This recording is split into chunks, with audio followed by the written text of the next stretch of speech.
Grazia, il Signore è con te. Sei benedetta tra le donne, benedetto è il frutto del tuo seno, Gesù.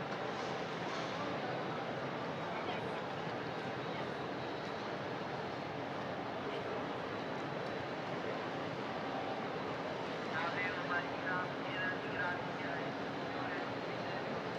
Sei benedetta tra le donne, benedetto è il frutto del tuo seno, Gesù.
Ave Maria, piena di grazia, il Signore è con te. Tu sei benedetta fra le donne, e benedetto è il frutto del tuo seno, Gesù.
Laudetur Jesus Christus, praised be Jesus Christ, and welcome to this broadcast of the Conclave to elect a new Pope.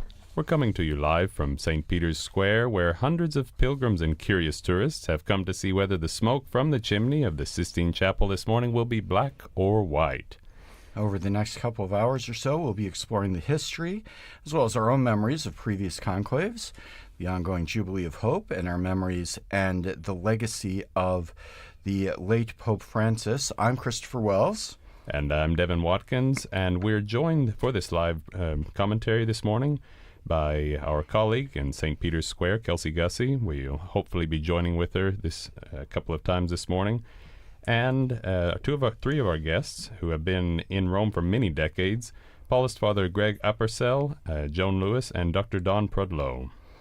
And as you know, if you've seen the broadcast last night, of course, after a rather long and perhaps unexpectedly long wait, we did see the black smoke at right about 9 o'clock last night.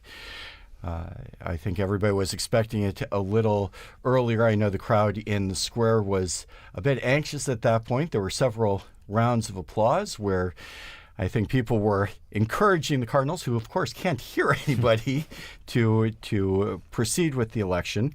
As you probably know, there's one election after the Cardinals go into conclave. That event happened last night, or we showed that on Vatican Radio. And subsequently, we will be having two elections, if necessary, in the morning and two in the afternoon going forward. We are expecting smoke possibly at the first vote this morning. If that happens, it will signify a valid election and will be white. If not, instead of burning the ballots, if the election does not go through, they immediately proceed to a second scrutiny, as we call it. And after the second vote, there will certainly be smoke, either black or white. So we're in for 2 or 3 hours, perhaps, this morning, and we'll continue to bring you coverage and commentary on the papal election. And we thank you for joining us this Thursday morning of May 8th. Some of you may be following us on our various Vatican media channels, perhaps the Vatican News app or the Radio Vaticana app, the Vatican News web portal, or Vatican News English YouTube channel or Facebook Live feed. We also welcome all of you who are joining us through our partner broadcast stations. And as Chris was mentioning, this broadcast will last until we see the smoke rising from the chimney. And if we see black smoke, that means the Cardinals have not agreed on the next Pope, and so we'll close the signal shortly afterwards. And of course, white smoke will mean that a Pope has been elected. There are 133 Cardinal Electors, and a full 2/3 majority is necessary for the election. That means that to be elected, the next Pope will have received at least 89 Cardinal Electors who have decided on the man that will lead the Catholic Church into the future. At that point, we will continue the broadcast until the Pope has appeared on the balcony. Perhaps some of you remember the last election or previous conclaves. There is a period of time between the white smoke and the appearance on the balcony of the new Pope. We'll continue our live broadcast throughout all of that, and then at least until the Urbi et Orbi blessing, the new Pope's first blessing of the city of Rome and of the whole world. And maybe we could get our guests to introduce themselves and tell us a little about your history here in Rome. Father Greg? I'm Father Greg Appercell. I'm the Vice Rector at St. Patrick's Church, San Patrizio, the Church for Catholic Americans here in Rome. I was the Vice Rector of Santa Susanna beginning in 1996, and then after 6 years took a break, went back to the States, and then came back in 2004 to be the Rector until our church closed in 2013. And eventually we moved into St. Patrick's Church, where I was the rector for a while, and at the invitation of Pope Francis himself to move to that church, as the Irish Augustinians were going back to Ireland. And in between that time, I was director of formation for the Papal Seminary in Washington, D.C., and then came back here again in 2013 to support our new pastor, Father Matt. And so how many popes have you seen, Father Greg? How many popes have I seen? 3. 3, okay. Hopefully 4. All right. And Joan, tell us a little about yourself. Well, Joan Lewis. I've been in the Eternal City for over 4 decades, and part of that time I worked actually at the Vatican in the press office, Vatican Information Service for many years under Pope John Paul. But basically, a lot of my life has been dedicated in some way through the media to covering the Vatican, the Pope, and the Catholic Church. And after, shall we say, I retired from the Vatican, I did have a show here at Vatican Radio for 20 years called Joan Knows. And that was a huge joy. I have a similar radio show today for EWTN. I was the first bureau chief of EWTN in Rome. Came in 2005. We opened that office. And the popes that I have known, the first pope in whose presence I was John the 23rd. The subsequent popes are the ones I've spoke to and got to know, if you will, and cover. And that would be Paul VI and John Paul I, actually. I was here for his election and first Mass. John, he, of course, was Pope for an extraordinarily brief time. When John Paul II was elected, I was in Cairo, Egypt. And then for Benedict, by that time, I was working for the Vatican, and so covered Francis for EWTN. So a lot of history with popes. Dr. Don, you've also been here a long time, so tell us a little bit about yourself and your background. Thanks. I am the Warren Professor of Catholic Studies at the University of Tulsa, and I've been coming to Rome for nearly a quarter century. I remember working with Vatican media for the last conclave for the installation of Pope Francis. And I'm also a scholar, a medieval scholar. I work a lot at the Vatican Library. And we've been here so often. My son, who has a birthday in May, which is usually when we come, he's had more than half of his birthdays in Rome and not in the United States. So we're here quite often, and I'm very happy to help out my friends at Vatican Media. And in fact, Dr. Prudlow, perhaps we can start with you. You are a professor of history. I know you have written a number of books, but you also specialize in medieval history. There's certainly many centuries of history behind the papal conclaves. Perhaps you could give us a brief rundown of historically how have we elected popes? Well, we know that the first successors of St. Peter were appointed. When the Roman Church was small, each successor would appoint their next successor, and as the Church grew, as it grew massively in the 2nd and 3rd centuries, it became the prerogative of the Roman clergy. The people that knew the city the best, that knew the Church the best, would make that selection. The Roman clergy would meet, they would select a successor, and then he would be acclaimed by the people. He'd be presented to the people, and so this became the normal way of doing things for nearly 500 or 600 years. As the papacy became more powerful, as it became known that the influence that it had throughout the Church and beyond the Church, we started to see interference by secular officials, by kings and princes and emperors. And so there was a long struggle to secure the religious office of the papacy that eventually culminated in the creation of the Conclave.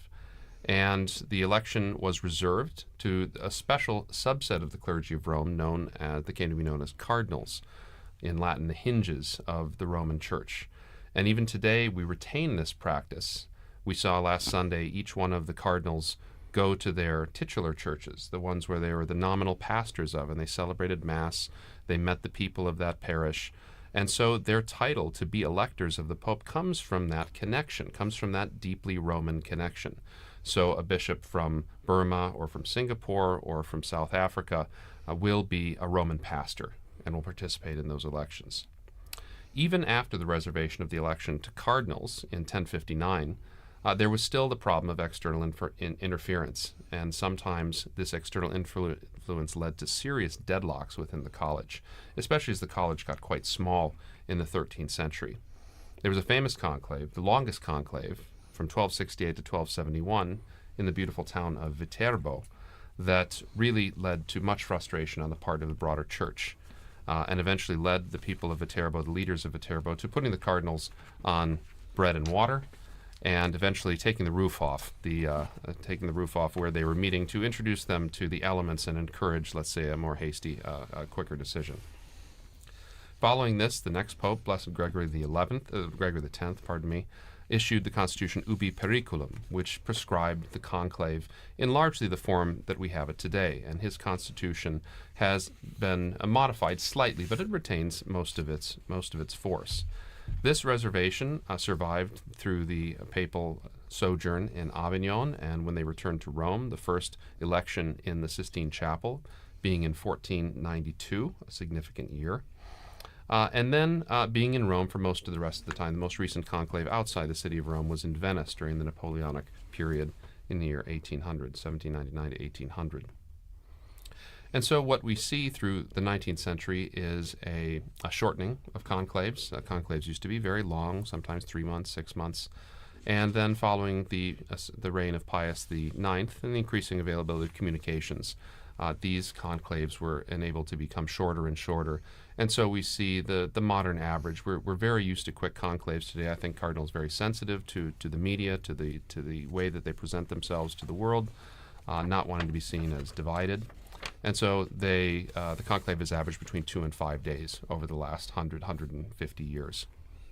But we can see that even today, that this exercises a fascination for Catholics and for those beyond the Church.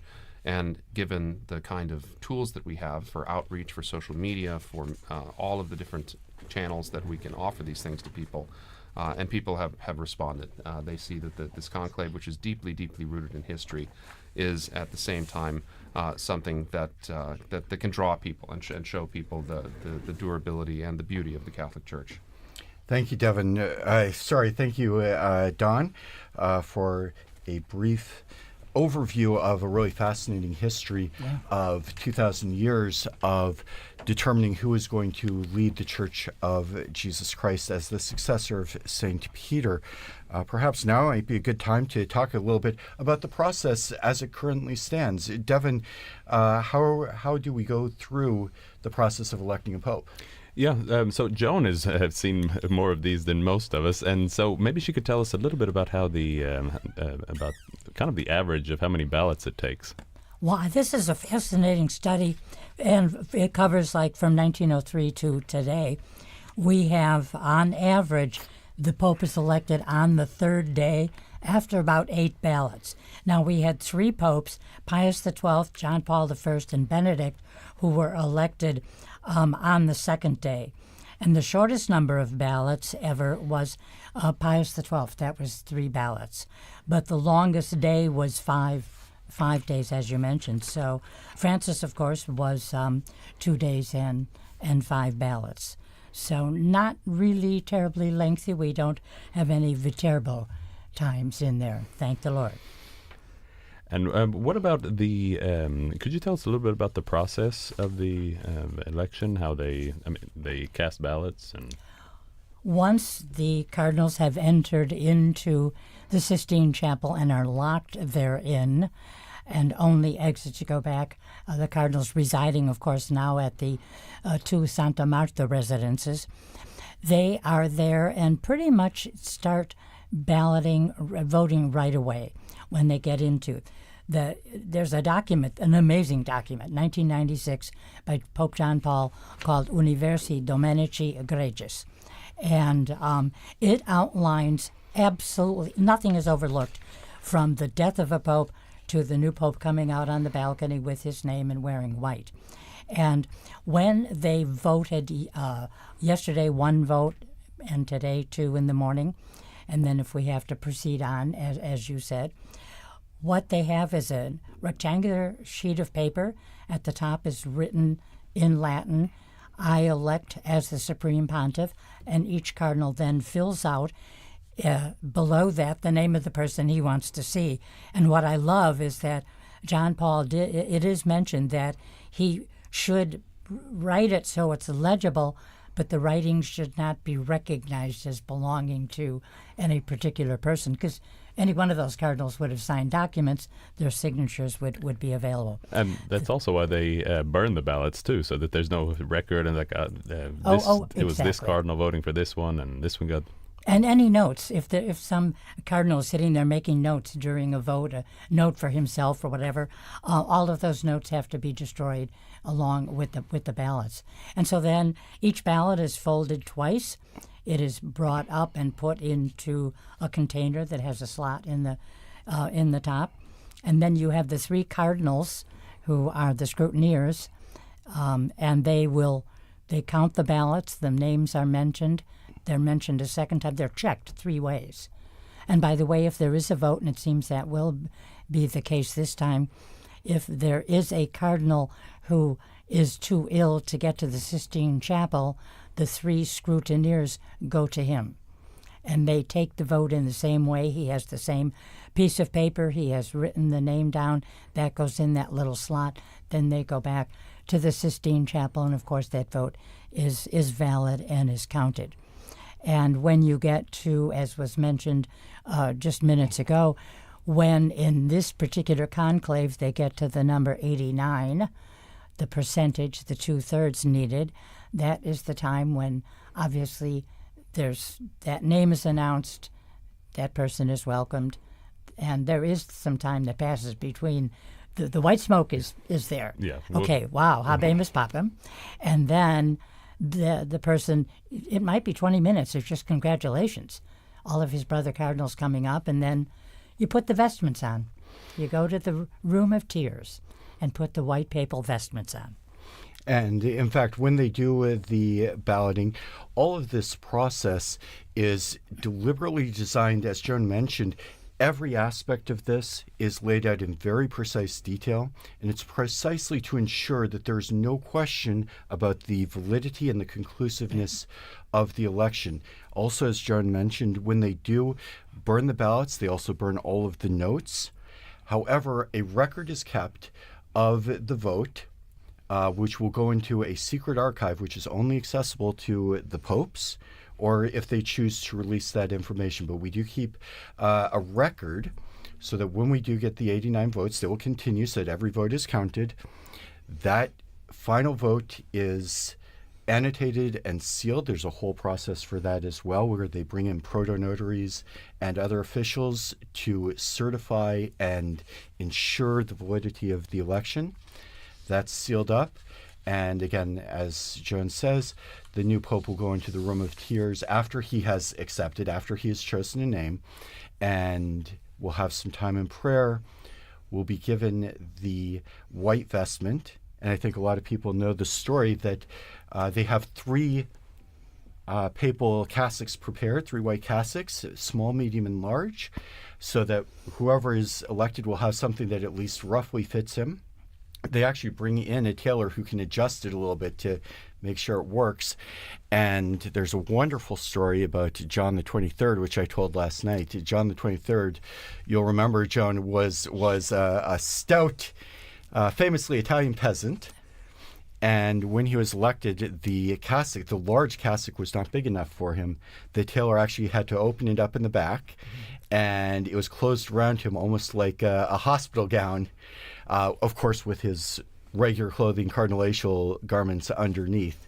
And that's how he appeared, although, of course, nobody could see that on the balcony. Actually, if you go to our social media, our Instagram, you will see the images. We've got a couple of photos, and we've got a video of these 3 papal vestments that are white, sitting in the Room of Tears. You can actually see the Room of Tears if you go to our Instagram account at Vatican News. And we have our correspondent in the square, Kelsey Gussie.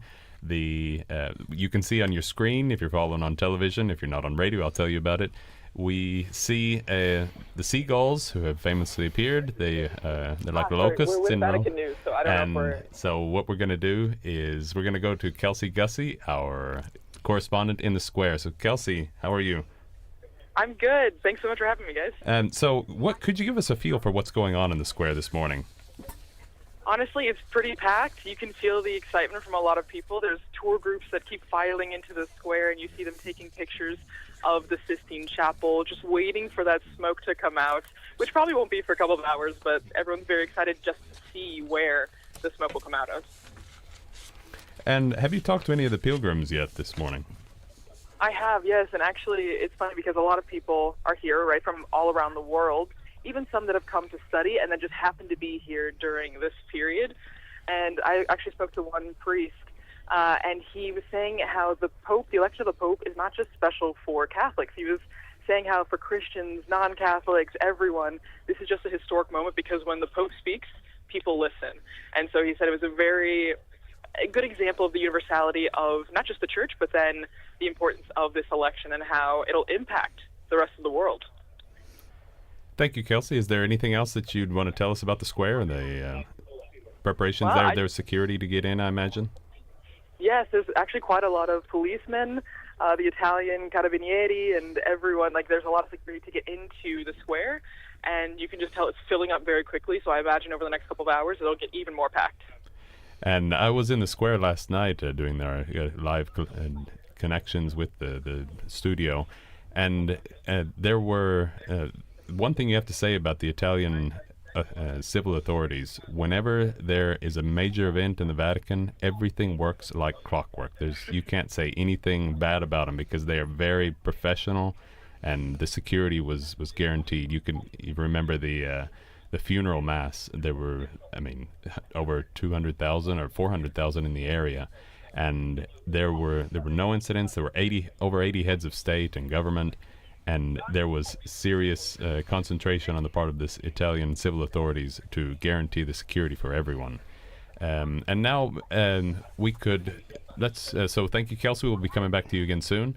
Last night when I was in the square, I spoke to several people, but one of them was a layman, a guy from Scotland, who had come in just precisely for the conclave. And he remembers when he was... he doesn't remember, but when he was John Paul II went to Scotland, his father lifted him onto the shoulders of John Paul II. And so here's a little clip of my interview with him last night.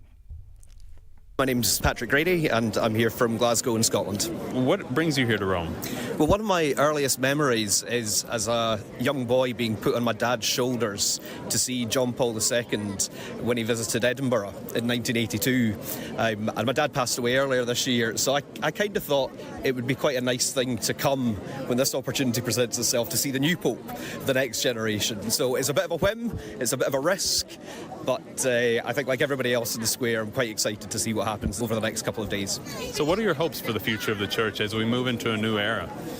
Well, I think the world will benefit from a Pope who can be a steady and guiding hand, who can continue to speak out in the same way that Pope Francis did on the big issues facing the world today, of climate change, of migration, of the need for justice and peace, but who also perhaps brings some of the experience, if you like, and the different perspectives that his two predecessors also brought, John Paul and Benedict. I think someone that can combine all the best things of the three popes of my life so far, I think is really what the Church and the world would like right now.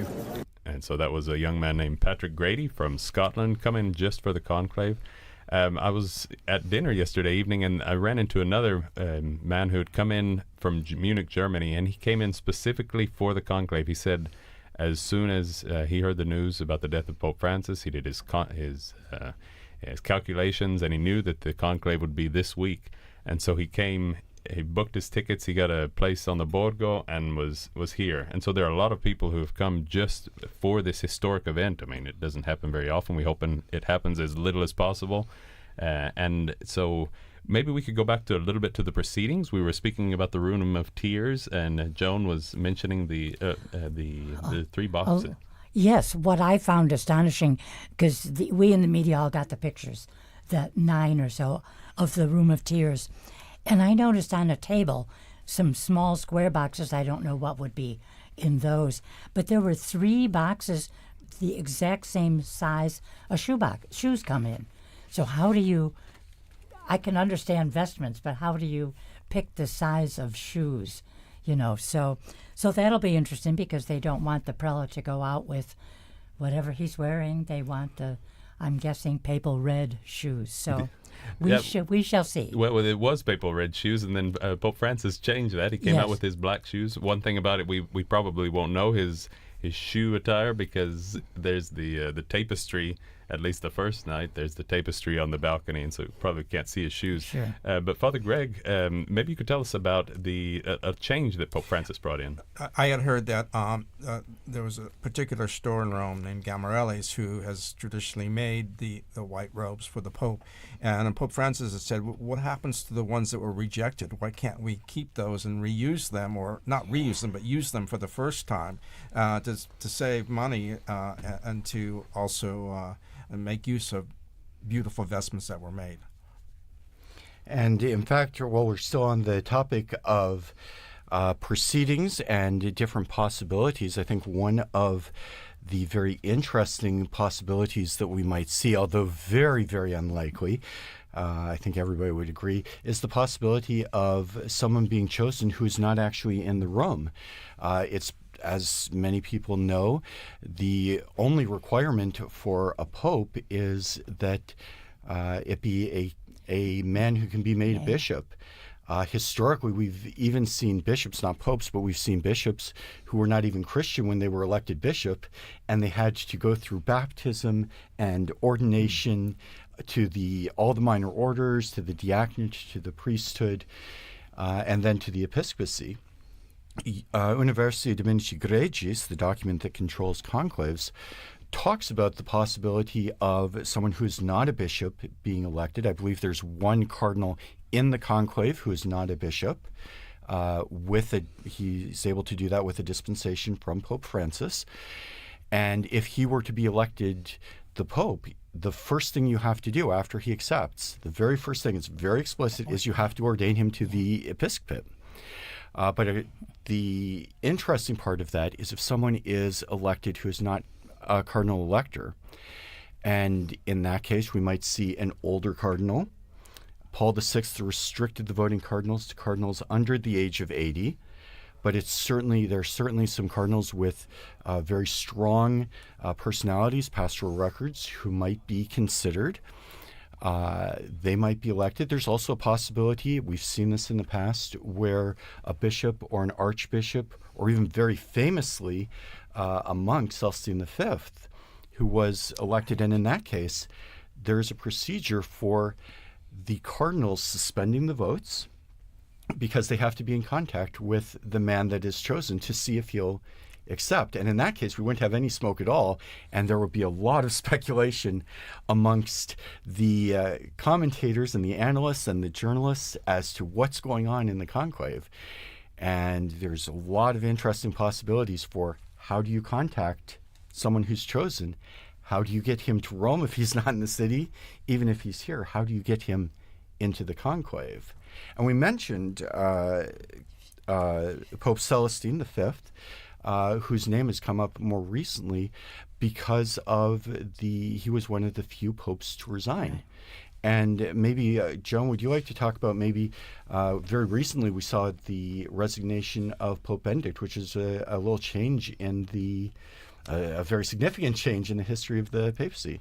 Well, indeed, it was a shock because no one living on the planet at that time had known. I mean, it was centuries, before from Celestine to Benedict. And the interesting thing was Benedict had been to the tomb of Celestine at one point, which people brought up when Pope Francis made a visit to the tomb of Saint Celestine.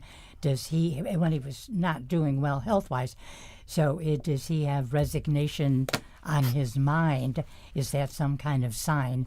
And of course, as we know from his ill health and how he died, it was resignation we knew was never on his mind.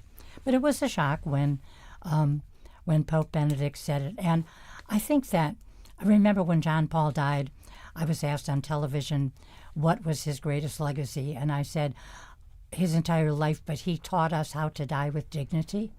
And I felt that Benedict, with his resignation, because of his humility, his feeling he could not pursue the papacy as should be, the walking, the travels, and everything else, in his humility, he decided that he didn't care what anybody else said, he had to resign.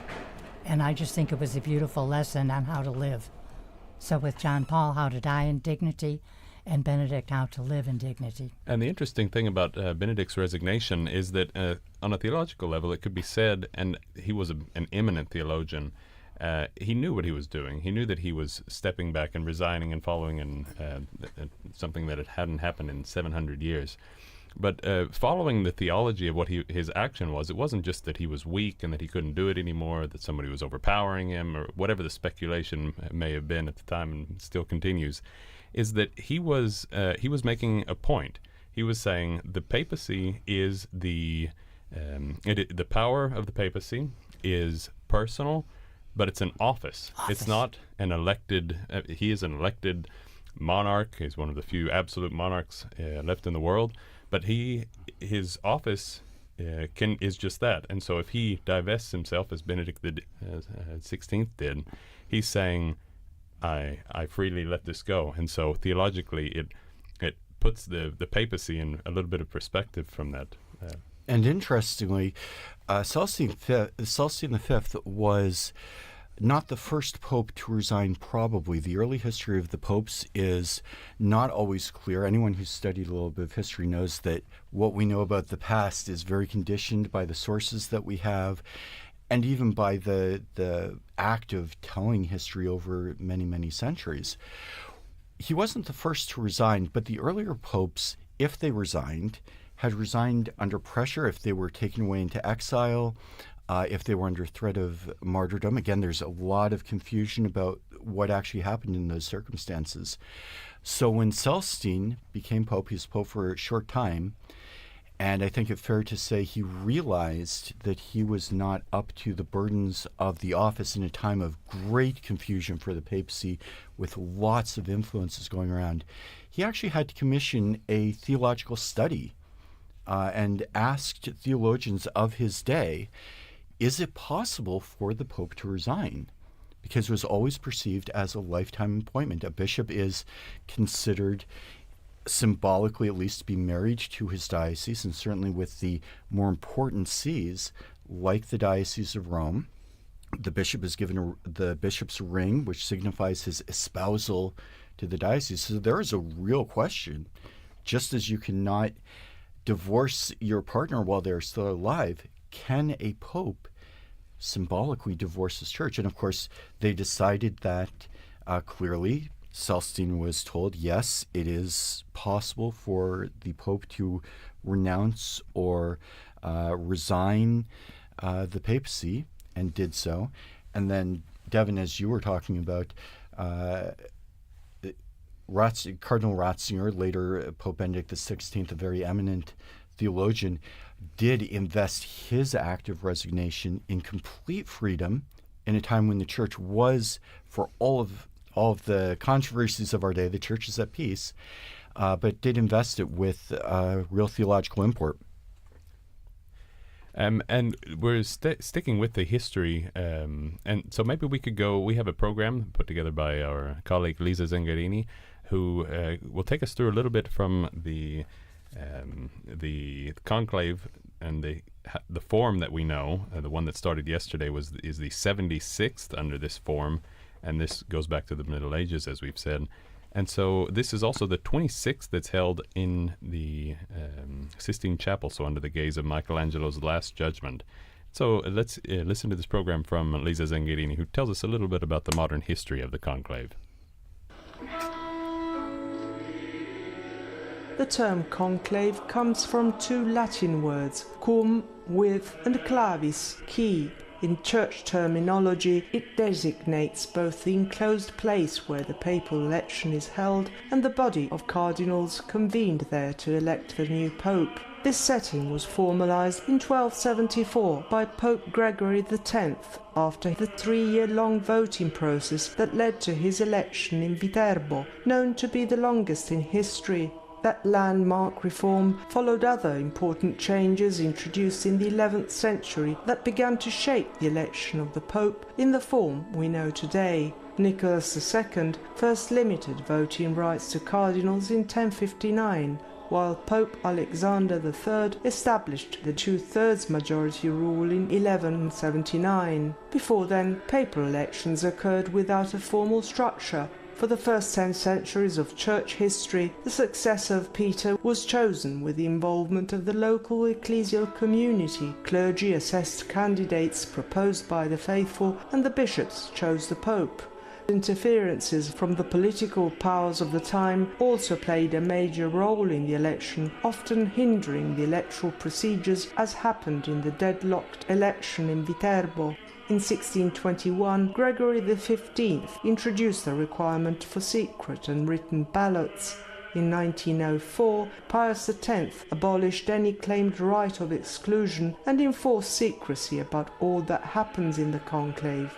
Later, Pope Paul VI decreed that only cardinals under 80 years old could vote. Although every conclave has been held at the Sistine Chapel since 1878, over the centuries papal elections had taken place in various locations in Italy and even abroad before a fixed setting was decided upon. In his apostolic constitution, Universi Dominici Gregis, Pope John Paul II confirmed the most famous chapel in the world as the official location for the election of the new pope. The duration of conclaves varies. The longest recorded in history was that of Gregory X in 2071. On the opposite end of the conclave durations is the one in 1503, which lasted only a few hours, leading to the election of Pope Julius II. I am Lisa Zengarini. And as we all know, that this year is the Jubilee of 2025, and what we're witnessing is a sede vacante, an interregnum period, a vacancy, and a conclave in expectation of a new pope.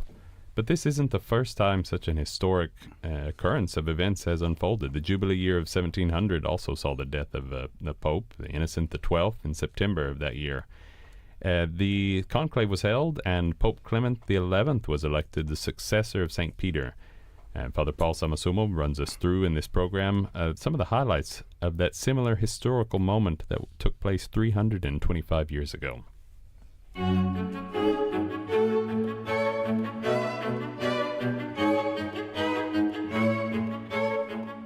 The sede vacante during the 2025 Holy Year evokes the historical parallels with the year 1700.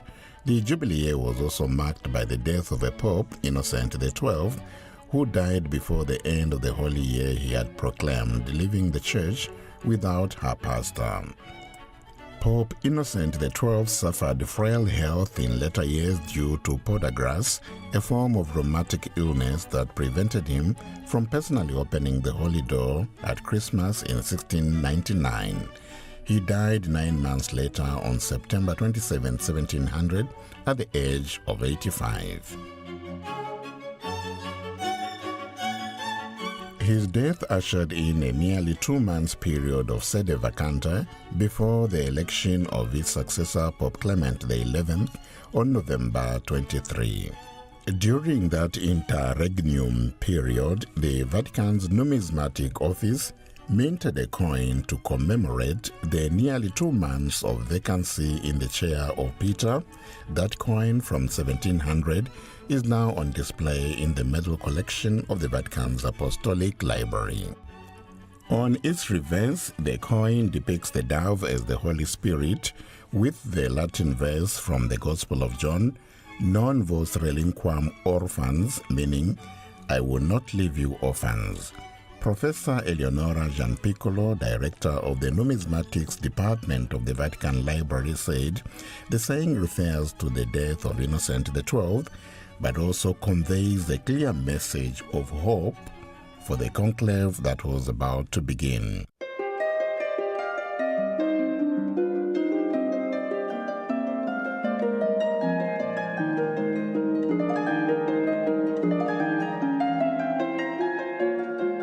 Born Antonio Pignatelli, Pope Innocent XII was known as the father of the poor, and his pastoral approach bore a strong resemblance to that of Pope Francis.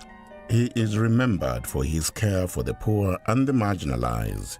The pontificate initiated projects to help the orphans and the homeless. For example, he founded an institution in the Lateran Palace to house young Roman orphans and to teach them trades. Yet the similarities between the two popes don't end here. Upon his death, Innocent XII donated all his possessions to the poor. The decision finds echoes 3.5 centuries later with Pope Francis's decision to give his belongings to support prison rehabilitation. After the year 1700, the dove of the Holy Spirit became a typical symbol of the sede vacante, since it expresses divine guidance in the selection of the new pope. Unlike the Jubilee begun by Pope Francis this past Christmas Eve, the ritual opening of the 1700 Holy Year, traditionally performed with the 3 hammer strikes, was not presided by Innocent XII due to his severe illness. Due to his advanced illness, the Cardinals were forced to choose a substitute to open the holy door in his stead. The Camerlengo, the Vice-Chancellor, and the Dean of the College of Cardinals met and decided to allow the Vice-Dean, Cardinal de Bouillon, to open the door. When the annual medal of 1700 was issued, the engraver chose not to depict the cardinal who had broken open the wall replacing the Pope, but instead portrayed the holy door already open and being crossed by a procession of the faithful.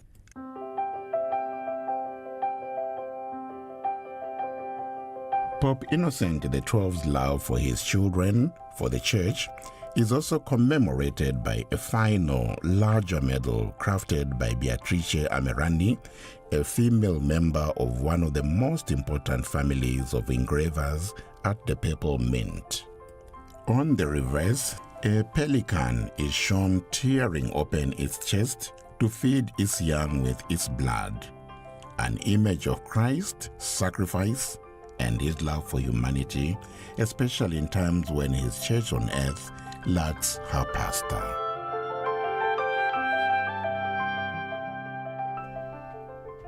And while we're on the subject of the Jubilee Year, Father Greg, could you tell us a little bit about the pilgrims? There millions of people are expected to come to Rome, and some already have. So tell us about the Yes, and some of the pilgrim groups have come to our church, St. Patrick's, from the United States. For instance, Archbishop Perez of the Archdiocese of Philadelphia came with 98 pilgrims and celebrated a couple masses in our church, which was wonderful to have them.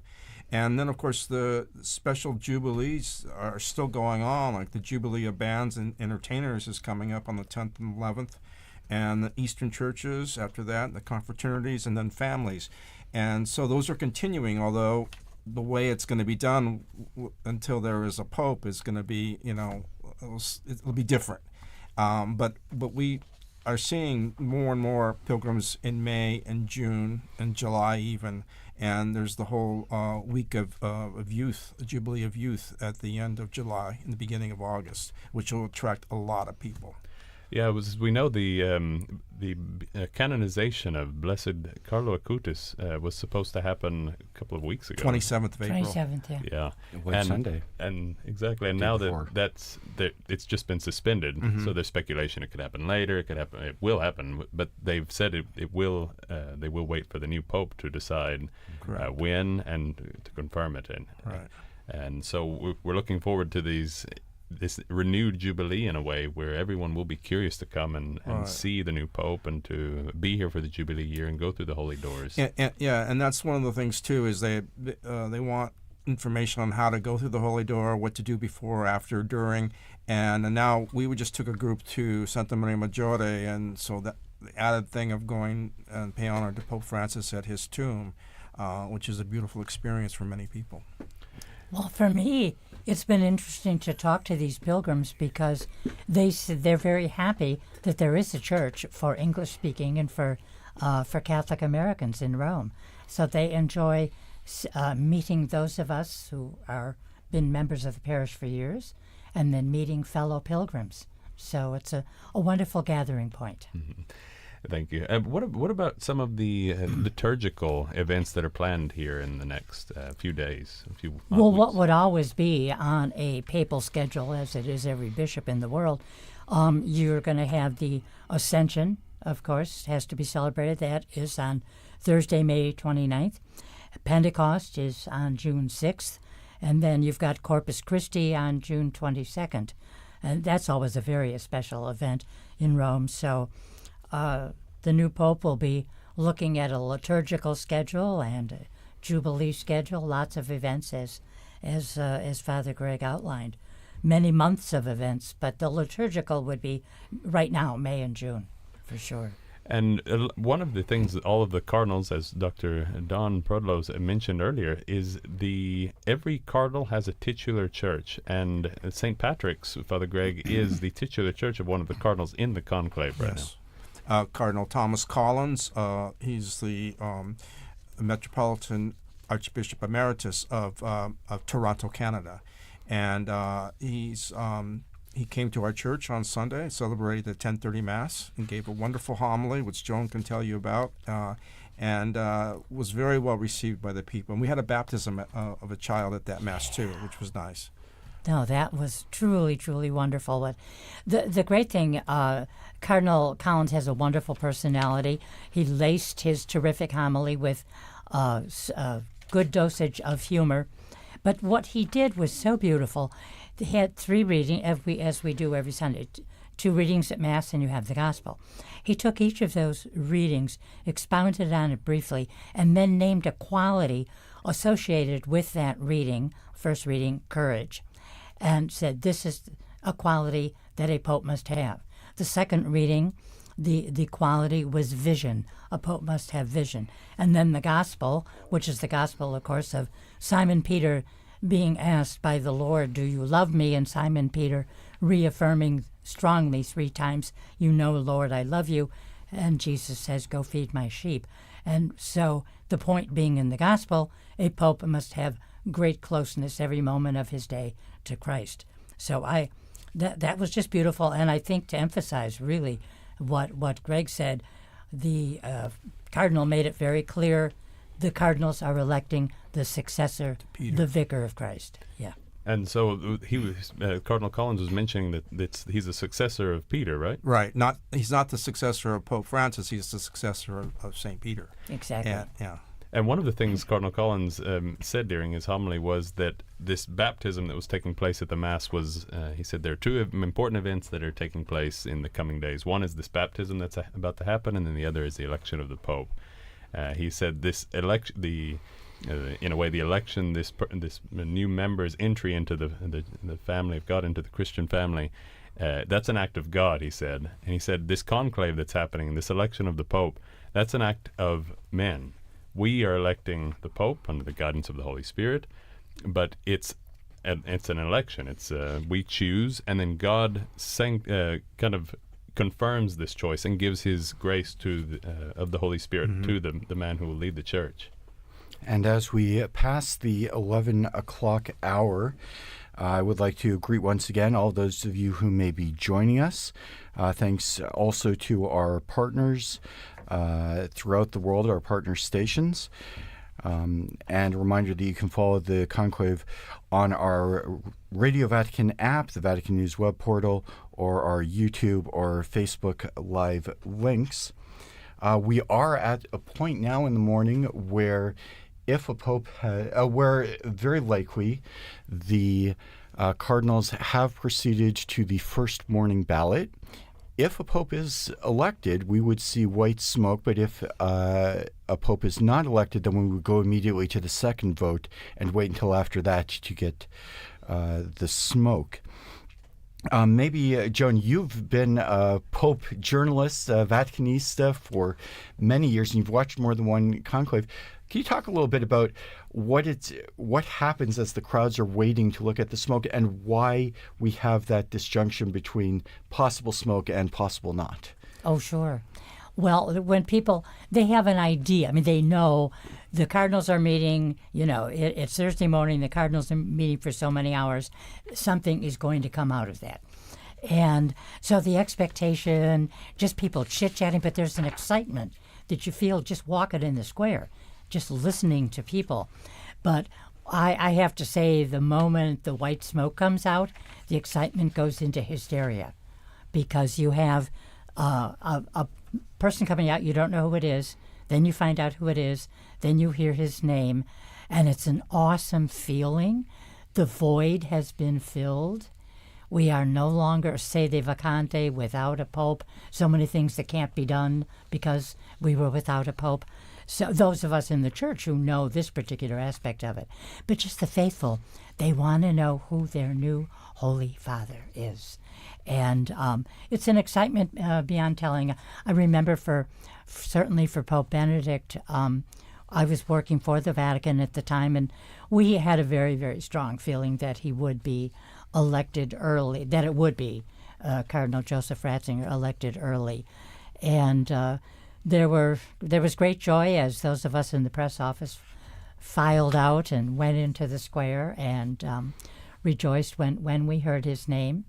And then covering the conclave of 2013, I was in the square, but I had to be on television at 8 o'clock, so I'm going back up, and I think it was sometime after 8 that this Jorge Bergoglio comes out onto the balcony, and there was a huge excitement in the crowd. We have a pope, even if we haven't quite heard his name yet.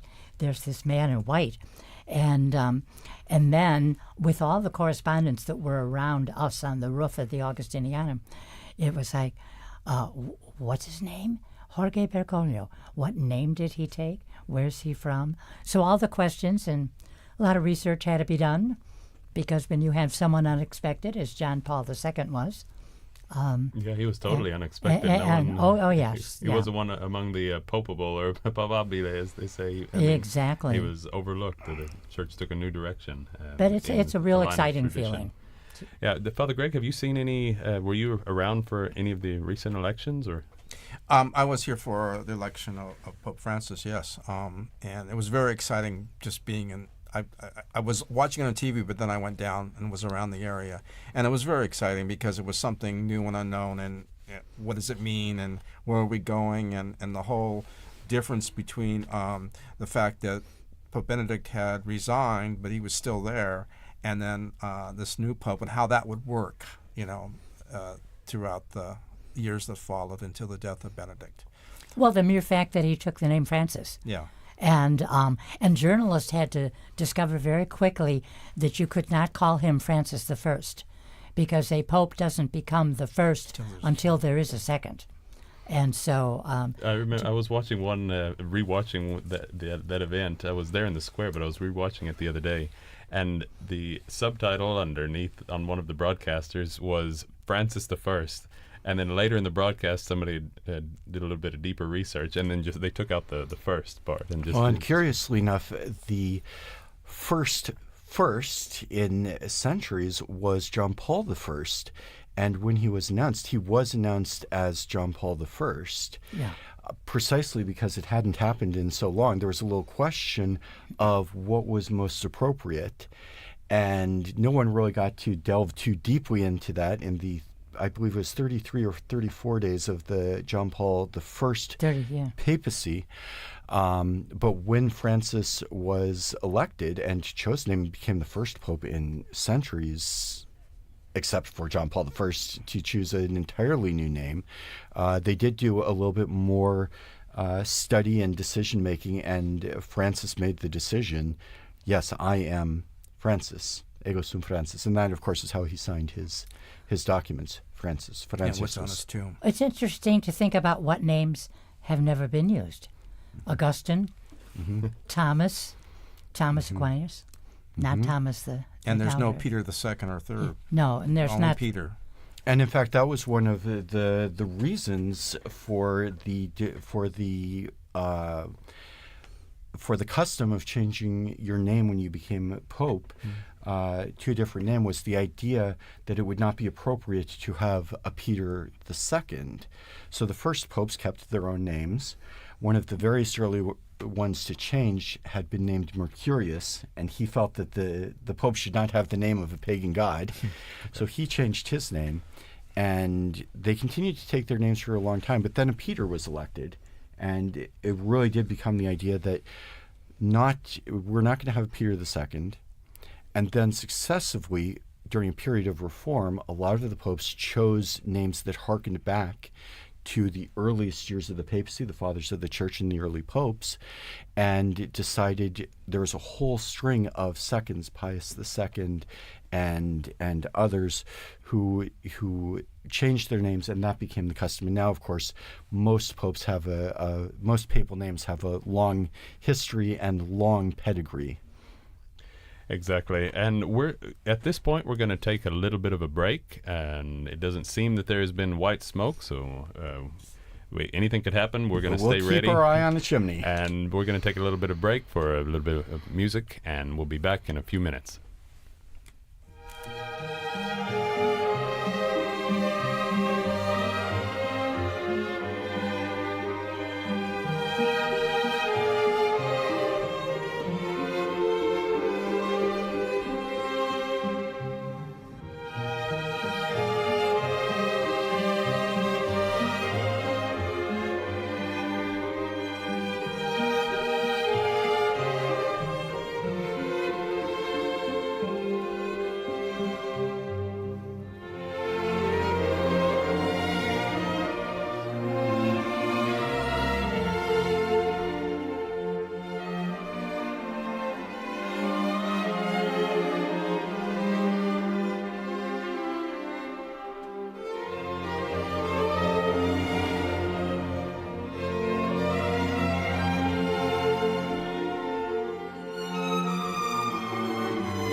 And once again, if you're just joining us, we are broadcasting live from the Vatican.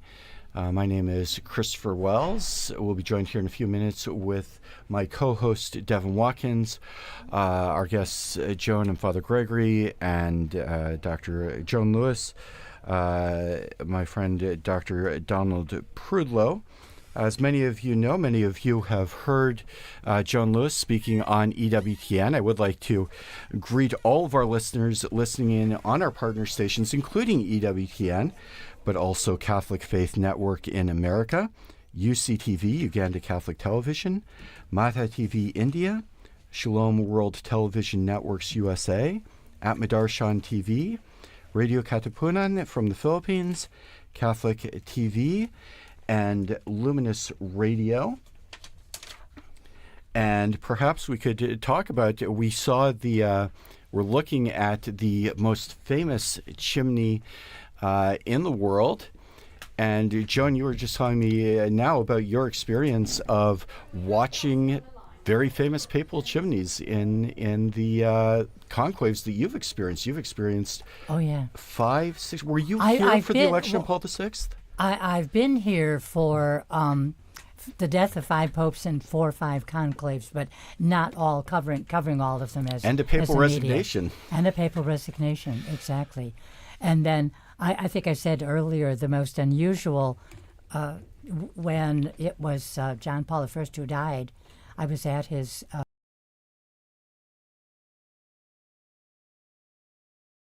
3 months in Cairo, Egypt, with the New York Times. And that's where I learned about the death of John Paul I and the election of John Paul II.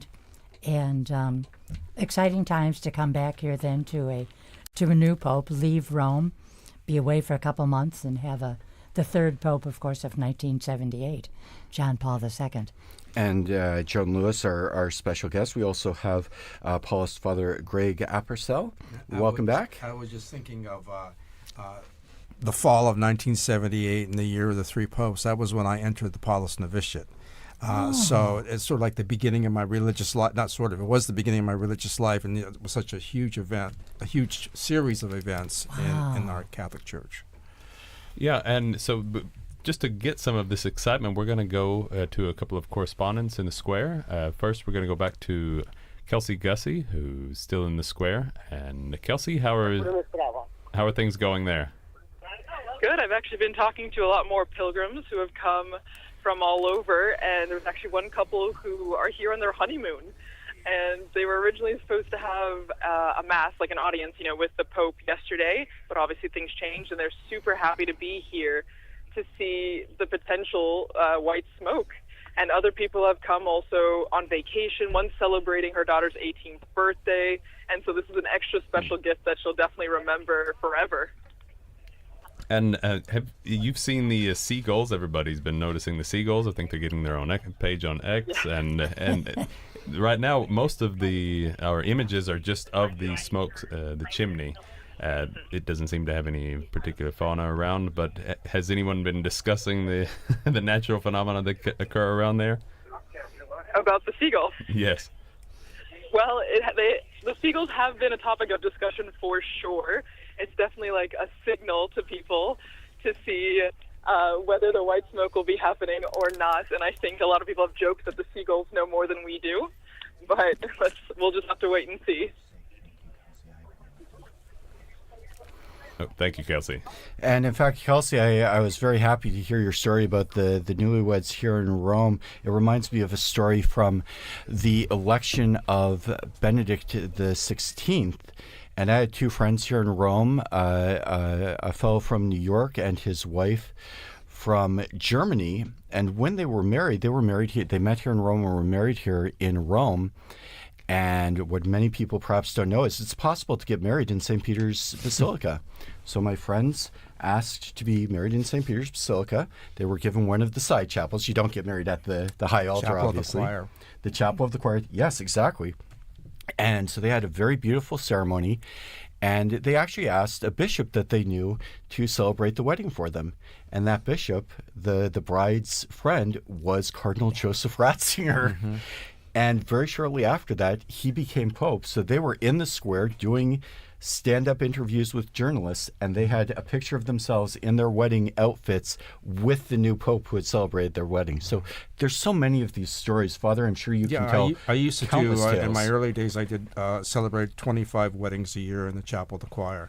And I remember when Pope John Paul II died in 2005, we had 4 weddings scheduled during the time that he was laid out for viewing. Laying in state. And so they, at the time, I don't know if they would do it today, they said, you can have those weddings still. You can go in the back door. We'll close the curtain and no music. Or they can come back to our Church of Santa Susana. All 4 couples decided to do it that way. Wow. And it was, there's a huge long line of people streaming up to pay homage to Pope John Paul II, and we were doing these little weddings in the chapel of choir. In fact, that speaks to the pastoral role of St. Peter's Basilica, where they have not only weddings, they also have baptisms. Have you done baptisms in the Basilica? No, because they do them on Sundays, and it was hard for me to get away from the parish. I did 2. But with your church and with St. Patrick's, Rome is certainly a tourist destination, but for Catholics, it's a spiritual destination as well. So you still have to do pastoral care. Yes, yeah, and I also do what I call spiritual walking tours, where we go to see 3 or 4 or 5 churches on a Tuesday morning, and pilgrims come as well as parishioners. And of course, that ties in with both the Jubilee this year. Yes. We've already talked about you welcoming many pilgrims, but also with the idea of synodality, which has been the perhaps premier initiative of Pope Francis in these past years. Can you talk about the idea of walking together in that context for you in Rome? And in fact, I remember one time we did have a tour of this several years ago in Santa Maria Maggiore, and they told us to wait in the vestibule because there was a special guest coming through. They turned all the lights on, and we turned, and Pope Francis walked right out of the sacristy to go to the icon to pray before a trip that he was taking to Mexico.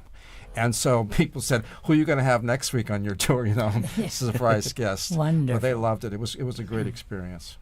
And we're going to go back to the square right now. We've got our other colleague, Eduardo Giribaldi, who's there in the square. Eduardo?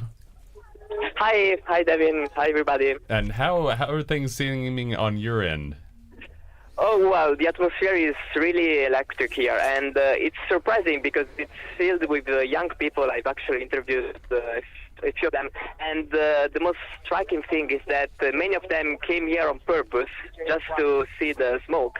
And that's really surprising because they told me that they had to organize and pack their stuff and come here in just a few days.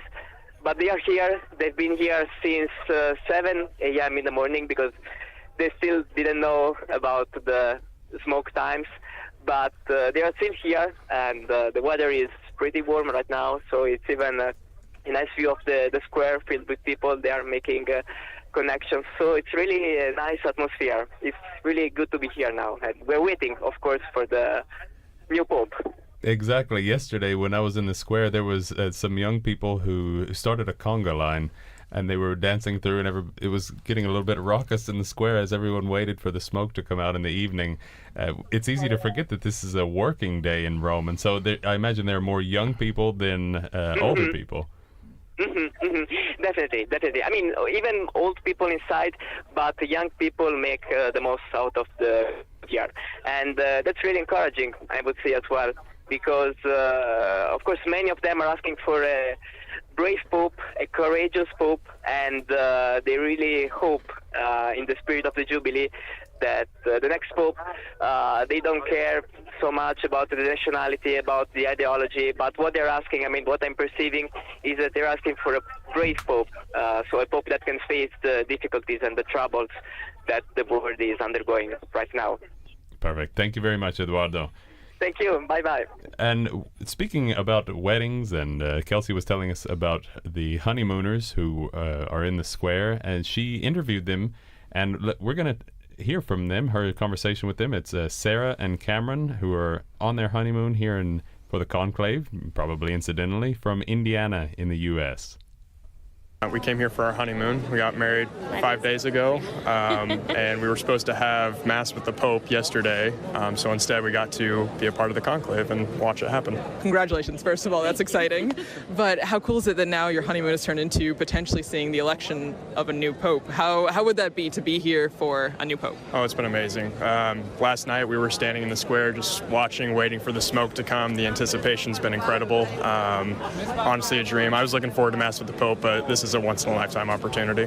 For sure. For sure. And all of our family, now that they know we're here, they're like, all right, give us the play-by-play, what's going on here? So it'd be really cool if we get to see the white smoke today.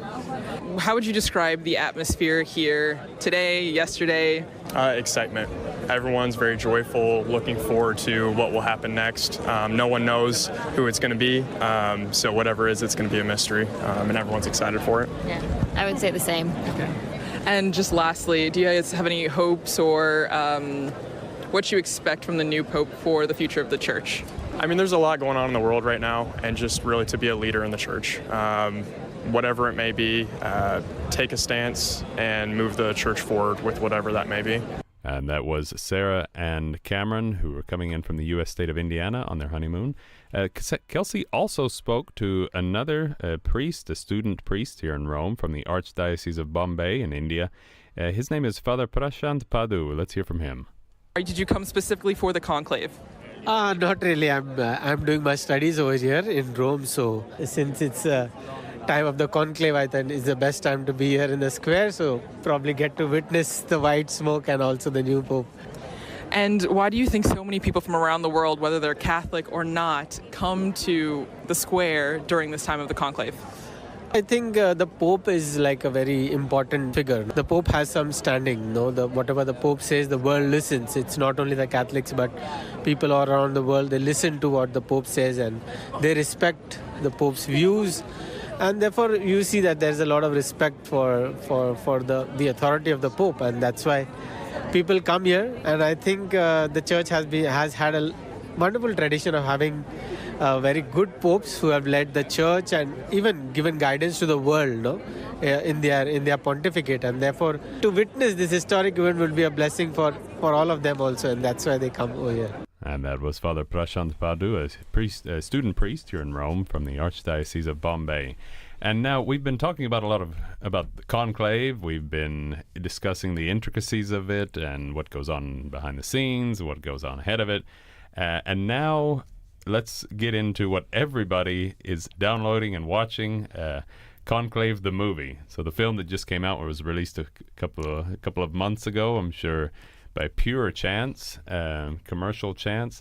And so Father Greg is from Los Angeles. He's also a film critic. He's done some programs for us here at Vatican Radio over the years, even as far back as the 90s, helping us out, helping us understand the pop culture, the popular culture surrounding church events. So Father, what's your take on Conclave the movie? Okay, this is my take.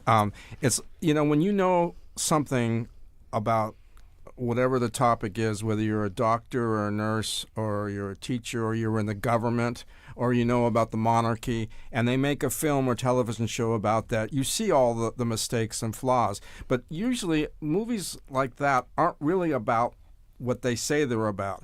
Conclave, to me, is a movie about the main character, Cardinal Lawrence, played by Ray Fiennes, and his crisis of faith. And it's his journey through that faith with the accoutrements of the conclave. The facts of how it's done they're off, but you can't do a documentary in 2 hours and have everything that's in that movie is for dramatic effect, and it relates to the crisis of faith that this man's going through.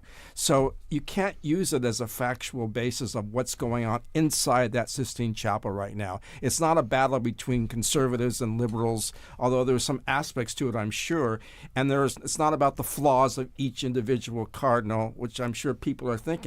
So they see this movie and they think, okay, now I know what's going on. Well, some of it is true, but there's a lot of errors in it, What are some of the glaring ones that stood out to you? I don't know. I'd have to find out the facts about this, but I'm not sure if Cardinal Electors would be allowed to enter like last minute like that, and there's no proof except for one little letter. Yeah. And I don't think that and that's the basis for the whole ending and the whole story, but which I think kind of threw the movie off a little bit.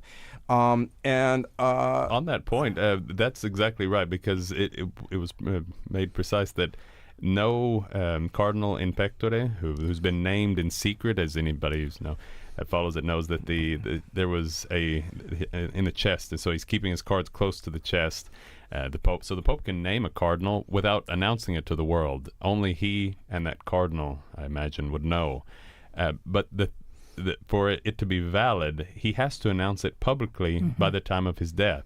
So even if that cardinal were in pectore, if no one knew about it, if it wasn't public record, then he was not a cardinal. Right. He doesn't deserve, or wouldn't have the rights to enter. And the there was conclave. a lot of not manipulation, but a lot of the previous Pope was kind of like the puppeteer, controlling what comes afterwards. And Pope doesn't do that. That's not his job. And there was the secret report of Cardinal Tremblay, the John Lithgow character, and what he was doing. And then he gets Lawrence gets the sister Isabella Rossellini to Xerox it 108 times or whatever it is.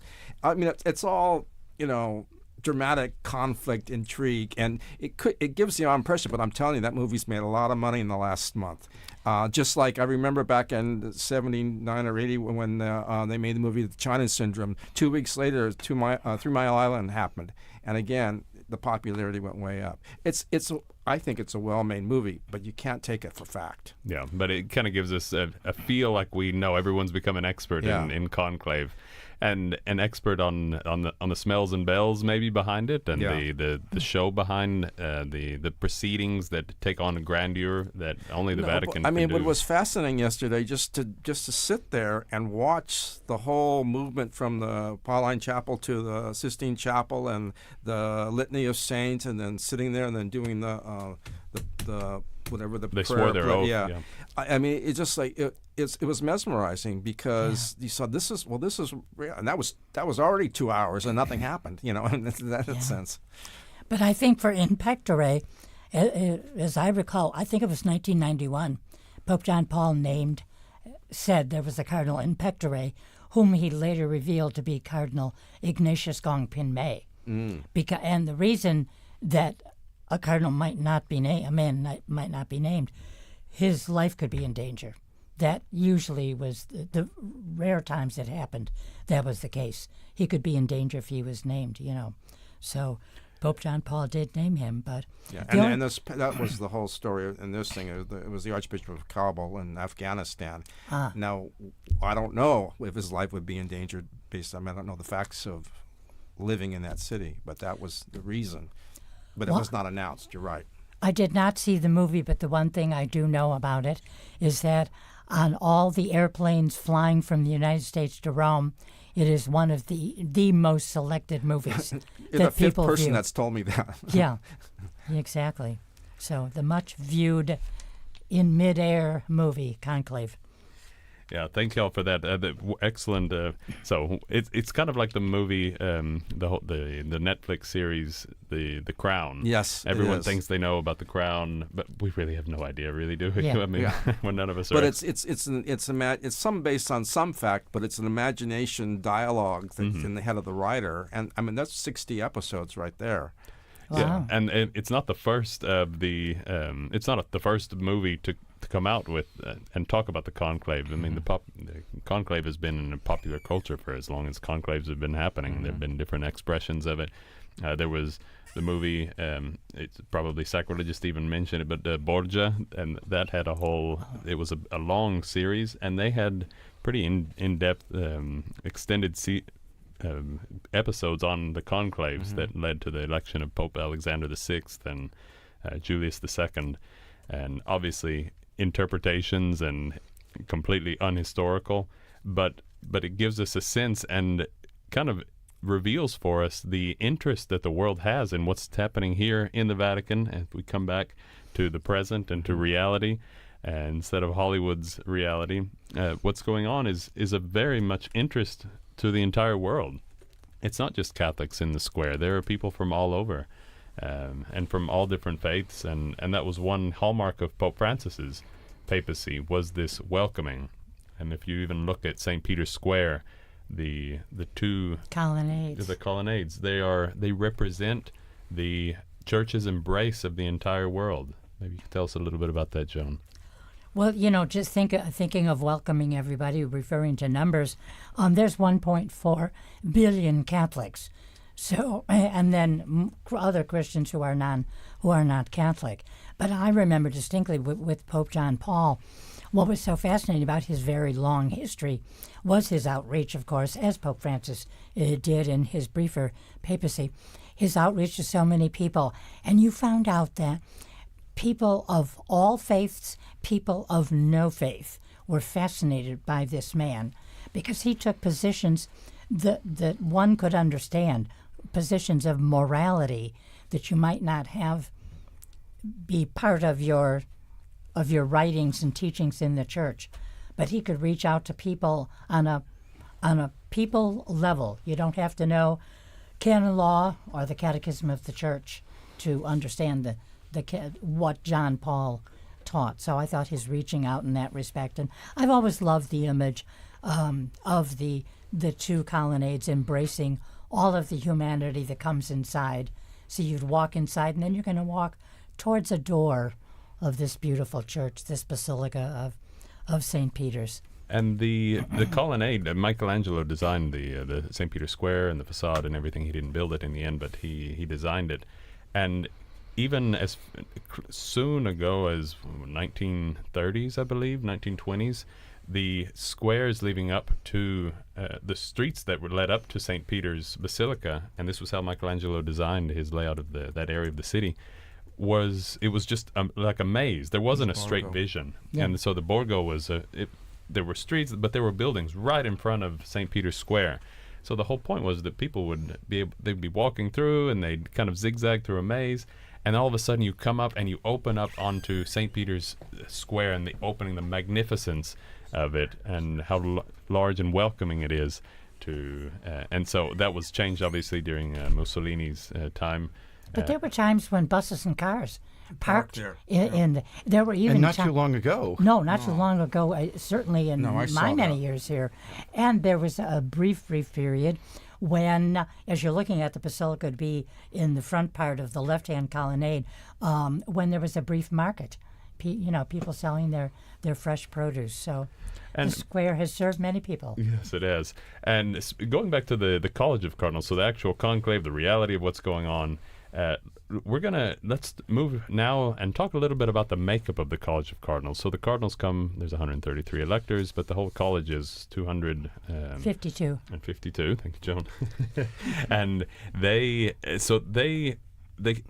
makeup has changed greatly during Pope Francis's papacy. Yes, in fact, as a lot of people have noted, this is the largest conclave number of cardinals. We've had more cardinals eligible to enter the conclave, but this is the first that's been more than the 120 limit that was set by Paul VI. And one of the pieces of business that the cardinals had to work out when they were preparing for this conclave was how that fit within the law. And they determined that Pope Francis, by creating more cardinals, had tacitly dispensed from the 120 limit so that all 135 cardinals who are eligible could enter the conclave and vote. In fact, we have 133 cardinal electors in the Sistine Chapel, even as we speak. One thing that struck me as kind of curious, Father, your titular cardinal is Cardinal Collins from Toronto. Now is one of the very few times when we have two archbishops of Toronto in the conclave, the emeritus Cardinal Collins as well as the new, very young Cardinal Frank Leo. But overall, we have 135 cardinal electors, 133 actually in the conclave, from 71 different countries. More than 3/4 of them, 108, were appointed by Pope Francis. About 22 were created by Benedict XVI, and there are still 5 cardinals who were created by John Paul II. So it created more than almost 20 years ago. And so a wide variety. Certainly since the mid-20th century, there's been a very strong effort on the part of the popes to increase the representation, ensuring that there are cardinals from around the world, from traditionally Catholic countries, from Catholics with very small Catholic populations, from large traditional elector countries like Italy and France to places that have never had a cardinal before. I think there's something like 16. One of the very curious numbers, we can talk a little bit more about that, is the number of Eastern Cardinals. I believe there are 4 or 5 Eastern Cardinals. There are 5 of them, exactly. 5 Eastern Cardinals. And I know, Don, you could perhaps talk about, there was a length of time, although most cardinals now had come from Europe for a very, very long time, and our Latin cardinals, there was a run of Greek and Syriac cardinals in the early Middle Ages. There were Greek cardinals that were, as a result of the Church's attempt to reconnect with Constantinople after the schism.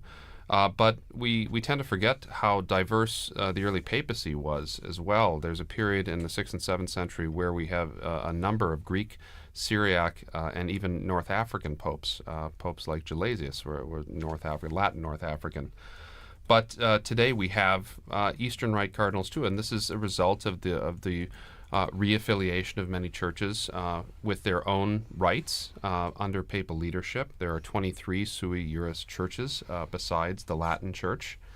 And there are 5 cardinal electors today that are in the conclave from representing the Eastern rites. There's patriarch, one patriarch, Louis Sacco of the Chaldean Church in Baghdad, Basileus Clemis, who is Syro-Malankara from India, Bernhan Jesus Surafiel, who is from the Ethiopian Church, Mykola Bishok, who is a Ukrainian, very young Ukrainian, is 44, I believe, one of the younger cardinals, and George Kuvakad from the Syro-Malabar Church. And if you were watching the entrance into the conclave, one of the things you note in that very impressive and moving ceremony, you see all the cardinals walking in. Almost all of them are in the familiar red cassocks of the Latin Church. But the 5 Eastern Cardinals stood out for, they all designed their own cardinalatial robes that reflected the traditions of their churches. Absolutely. It's interesting to see how they work the red, the scarlet into their outfits, into their traditional outfits of their rite, and their traditional choir.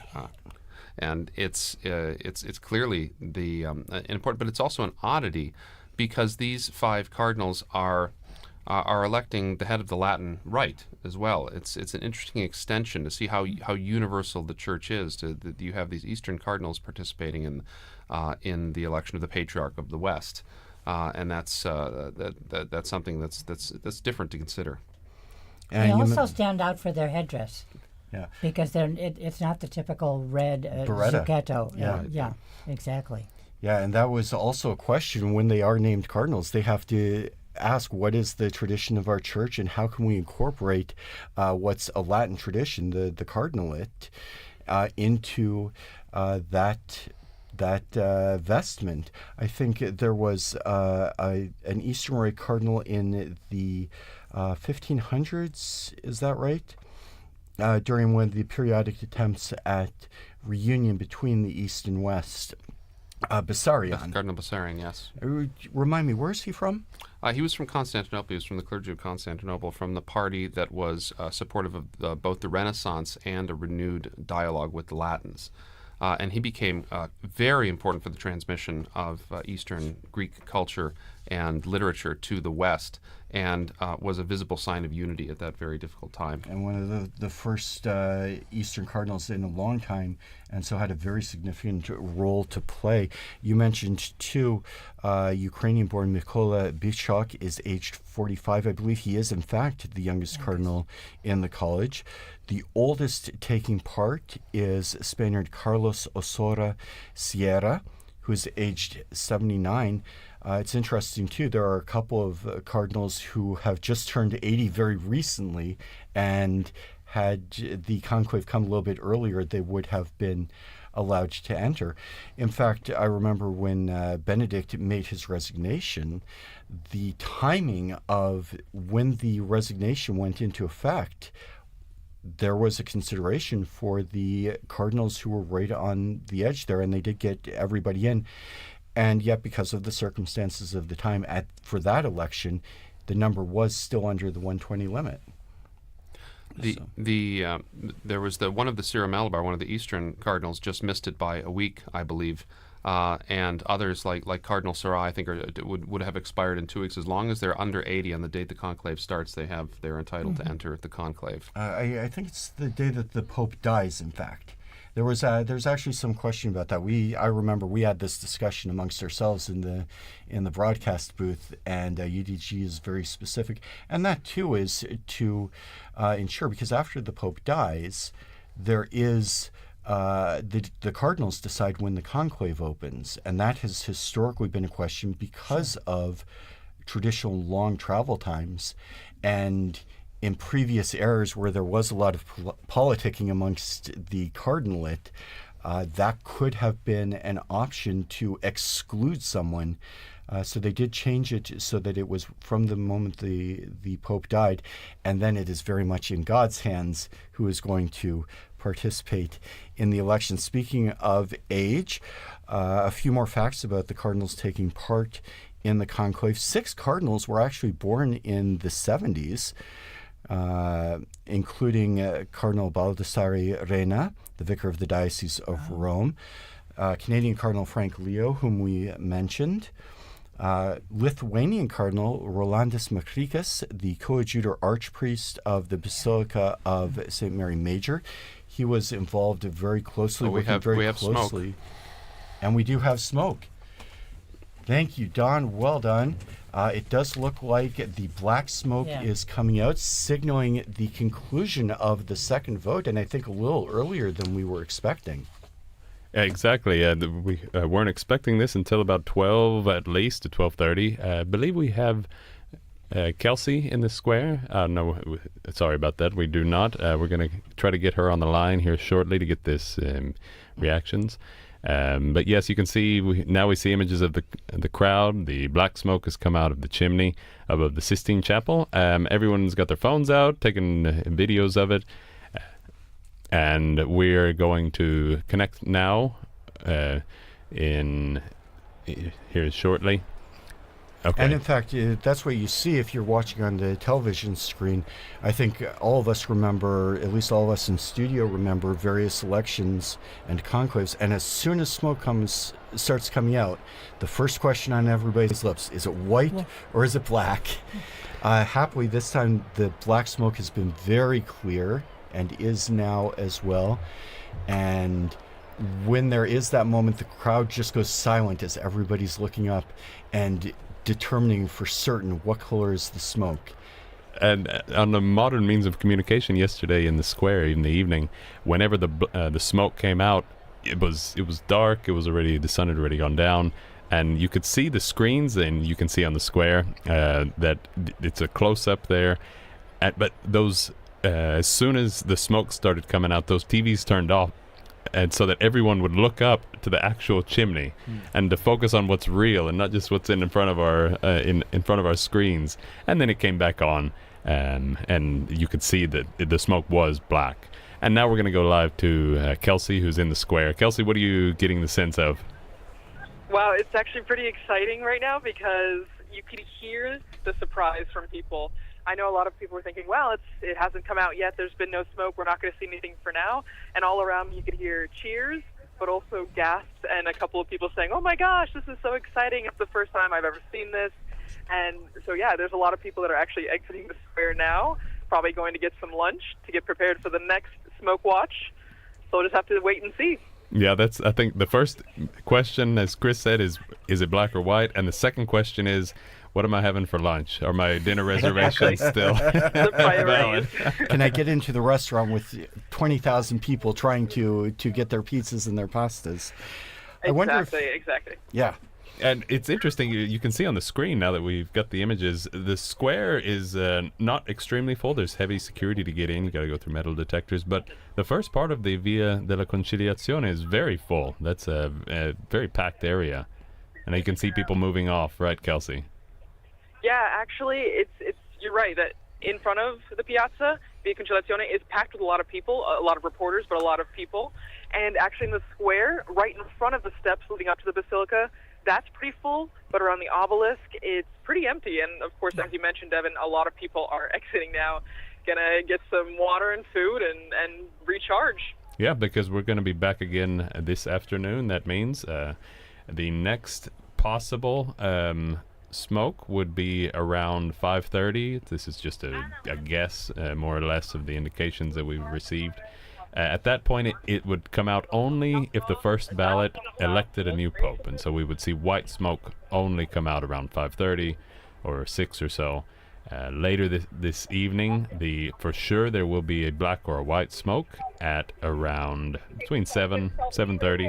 It all depends on when the Cardinals get started, and from there we will continue on, and we hope the Cardinals are moving along in their voting process and guiding us toward the future of the church. And again, very interesting phenomenon I think we saw last night. The square starts out almost not quite empty. There's always lots of people there, but it seems kind of sparse. And then people start filtering in. It fills up. But the moment, I think we all remember, the moment the white smoke comes out, everybody in Rome drops what they're doing. I remember John Paul II's, the conclave after John Paul II, and when Benedict was elected, people were actually leaving their cars by the side of the street and running to St. Peter's Square. We saw two of Pope Francis, which was later in the evening, and although it was not so dense when the white smoke came out, by the time he appeared on the balcony, all of St. Peter's Square, all the way up Via della Conciliazione, packed shoulder to shoulder with people. The whole world shows up. Where we are right now, a sea of people coming, from near the Casa Sant'Angelo, and just pouring into the Piazza Pia area, and then, as you said, down Conciliazione. There's no way you would have tried to go against the crowd. You would have been trampled, I think. But it was an astonishing thing. And since this brings us to, we've seen the black smoke, we do not have a pope yet. Voting will continue this afternoon. And with that, we're going to wrap up this broadcast. We thank you, Kelsey, for helping us out in the square, Eduardo, Father Greg Uppersell, Joan Lewis, Dr. Don Prudlow. We really appreciate all of your help and walking us through the intricacies of this historic moment here in Vatican City State.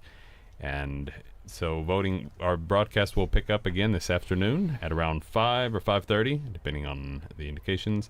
And many thanks go to our in-studio sound engineers and our producers. And we thank you for joining us as we await the Cardinals' decision about who will lead the Catholic Church as the next Pope. I'm Devin Watkins. I'm Christopher Wells. Thank you all for joining us. Also, be sure to follow throughout the day our website, as well as our social media accounts, Facebook, X, Instagram, YouTube, where you can find out lots more information about the conclave, about the process of electing a pope, and join us again this afternoon for the next Chimney Watch for the conclave of 2025. Laudetur Jesus Christus. Praised be Jesus Christ.